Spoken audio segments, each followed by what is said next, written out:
in the Republican base, which has always seemed to be so hyper-partisan, you actually have the New York Times and the Washington Post both writing stories about Mike Barnicle, about how he's giving the Republican right, at least in Washington, New York, fits, because he's talking about he's talking about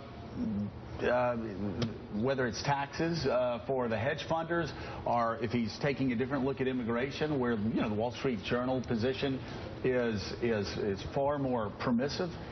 It's causing a lot of traditional conservative fits right now that Donald Trump's doing this well, and that's why he's cutting across all ideological lines. Well, he's got more than a moderate position when you're talking about fiscal policy. He's talking about taxation, hedge fund guys cracking down on them. That's more than moderation. That's like almost approaching Elizabeth Warren territory. Right. But you just raised an interesting point to me, sitting here looking at the Republican Party, looking at 65% of those polled, 65% of those polled in Iowa.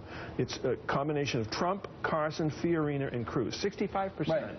Is that the base of the Republican Party? But we don't know what the base of the Republican Party is, but I will tell you what the Republican Party is not anymore. And it's what I used to watch TV commercials, even 10 years ago, and I would throw things at the set when some stiff would stand in front of there and say, "Hi, I'm Jim Smith. Vote for me. I believe in more or less taxes, less spending, and more freedom."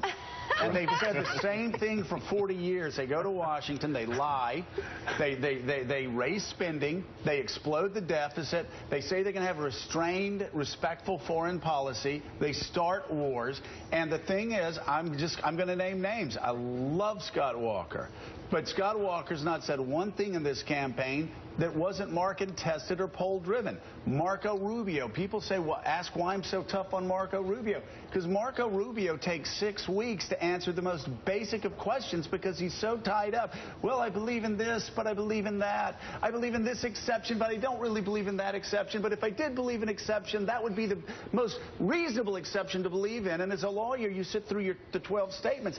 And he's so tied up and he's so calculated. They're all so calculated. It's why they're losing. That's what's so, frankly, exhilarating about the Trump candidacy. And Carson. And Carson, right. They don't talk. Let's add Carson. They really don't care. They don't have the millions of like little voices in their ears saying, don't say this, stay on message, make these 3 points.